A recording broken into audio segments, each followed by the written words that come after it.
Good morning, everyone.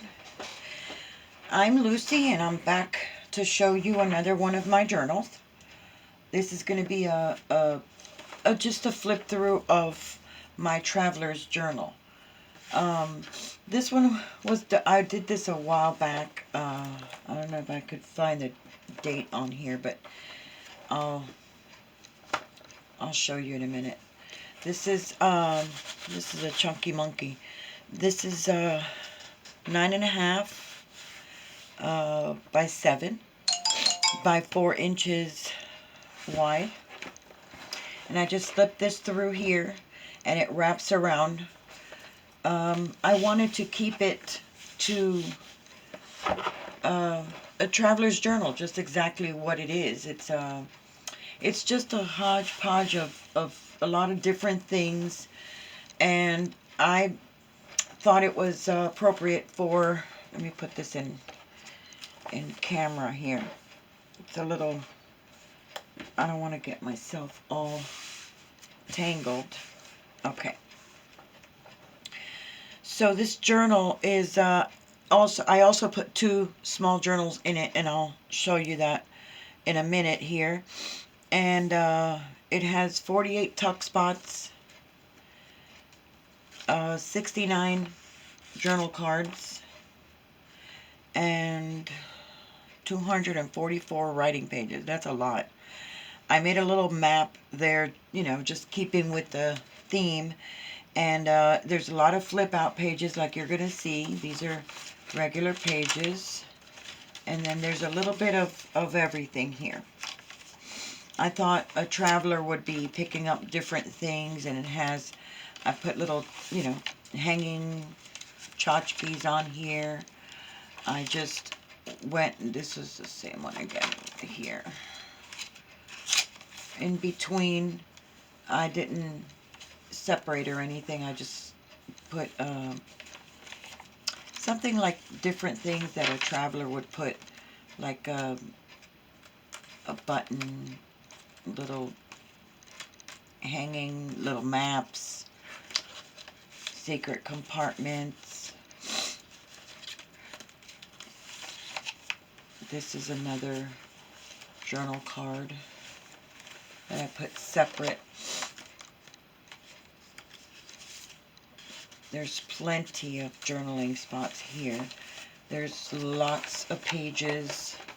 This journal was pretty quick. It went pretty quick for me because I enjoyed the traveler card, and I enjoyed putting different things and what a traveler would be putting in his journal or her journal. The pages are, if you see these little red spots here, I'm going to tell you here in a minute, these are all little cards, how I got that and why I got that. I've always been a fan of vintage things since I can remember. And I've always made it a point, see, like here you can see it better. I don't know if you can, maybe if I bring it to you, you can see it a little better as far as the little red markings on the paper and the water spots that I mimicked here from maybe it being on a boat or something like that with the world traveler. Or I thought it would be cute. There's maps all over. There's a yellowing here from it being, this is all supposed to be mold. I didn't know this until, like what I was going to tell you. I subscribe to a web page. It's called Boston Rare Maps, and in this they have a lot of different hand-drawn, everything is vintage. They're solar systems or manuscripts or like pictorial maps and rare vintage drawn maps. And I find it also interesting, not because I copy or use the pictures. I really don't. What I do is I like the information. Other than their maps are very expensive. They're about 4,000, 5,000, excuse me, American money. And they go into detail, is what I love. They go into detail to explain to you how they know that these maps are rare, original, you know, and all this stuff. And they explain a lot of things on how they look at the paper and how, and that's where I got it from. Because they say that there's, the flocking is one of the, this is what they call it, the red spots on the maps and all that stuff like that. They explain so many different things, water spots, and all of the red. That's where I got the idea to do the red marks on the paper. I love mimicking vintage things, and I try to incorporate it in my journals because that's my style. That's what I like. And I put it in a little bit in here on the journal that I'm working on now is more of it was time consuming, but it's beautiful. And this is what I like. I like for the pages to look vintage and old and worn. On this the website that I follow, the Rare Maps, it's so informative if you're into vintage. I here's one of the pads. It's just a small writing pad that you can take with you or write extra stuff that you don't want people to see. You tuck it in there, and it's held by, again, more little tchotchkes and something a traveler would stick in there as a memory or stuff like that. There's just more maps. There's big pockets throughout, so you can have a lot of space. You have a lot of space in here, along with the other journal in the back that I'm going to show you now. I mean, all of this stuff is like an adventure itself because it's just it's so pretty when you look at the paper. More maps, and I hand stitched well, with a little pen. I stitched it all around to make it look like it was sewn. And it's different things that I thought someone would be throwing in their journal as they travel through wherever it is that they travel.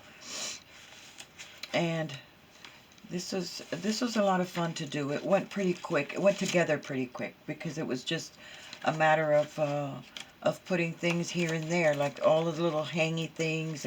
There's a leaf. There's just random stuff maybe that someone found. There's a lot of old lists and stuff like that throughout the book. It is just so much detail in here, and I wanted it to look like a traveler's journal, what it says. This was also another tchotchke. This is a pocket here, and this is just holding journal cards. This is a top. It just goes over the page. These are more journal cards, and this just sits over the page. This was another idea I came up with, to put this right here, and then it goes clipped in place just to sit over there. And there's more of the flocking I did there. And on the back, there's another spot there. These are all old pages. This was another piece of map. I thought that was like a treasure hunt that he went on or something, or she. It's just also, I spilled ink on there, but I put it in anyway. I love how this paper came out.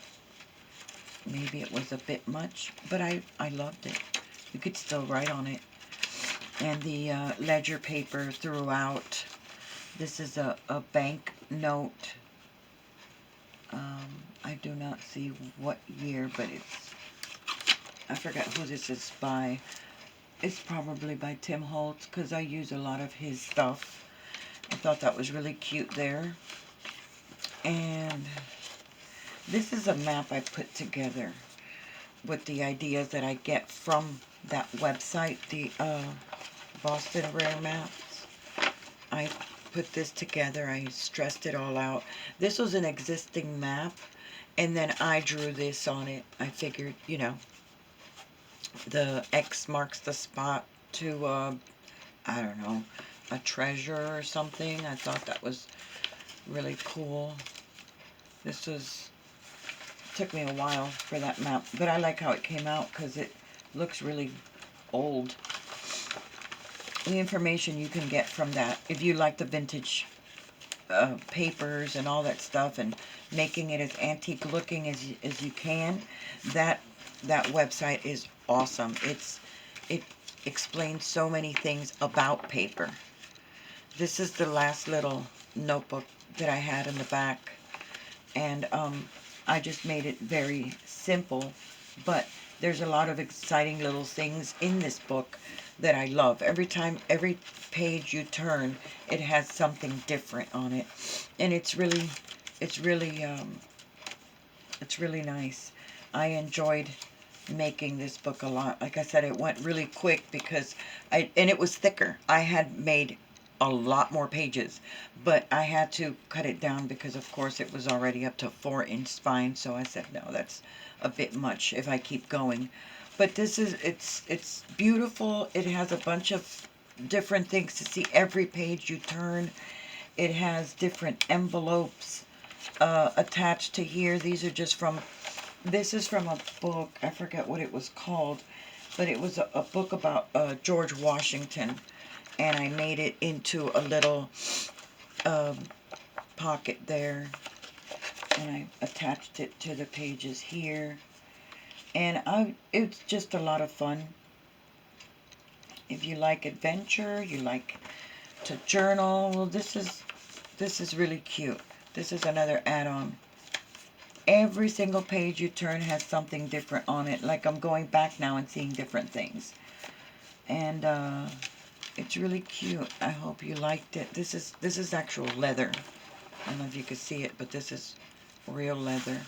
Figured I'd draw a cross on it. And yeah, this is a bunch of little cards you could journal on, but there's, wow, there's so much space. This is a paper that I overdid it in the oven, but I thought that was nice to leave in there. I really overdid it in the oven. But it's really cool because it looks super old or super beat up, one of the two. But yeah, this was a lot of fun to make, and this is for the adventurer in you, and it's so cute how it all came together. There's so much to see in this book, and I loved all of these tchotchkes, all of the little thingies that I put in here. You figured a traveler would pick up different things, and that's why I put it. This is all from my broken jewelry collection. I just figured that would look cute on there. And I was going to do seashells, but I don't like seashells. So, yeah. This is, let me close this right quick so I can show you. It's a pretty big, it's not heavy at all though. It's really nice because it's the 5 signatures. 1, 2, 3, 4, 5. 5 signatures, and lots of paper, lots of writing paper. This just goes tied here. If it's more convenient for you, you can change the closure on it. I just didn't want to go into the book itself, and that's why I made the pages so they're not flimsy, but they're thin. I just used one sheet of chipboard on here so it didn't get bulkier. But the back is also simple. This is the view from the top, and this is the view from the side, the bottom. This is really cute. I really love this book, how it came out. I actually, every book I make, because I try to put my all into it, into the subject. and into the look that I'm going for. Thank you for stopping by. And this was a Traveler's Journal.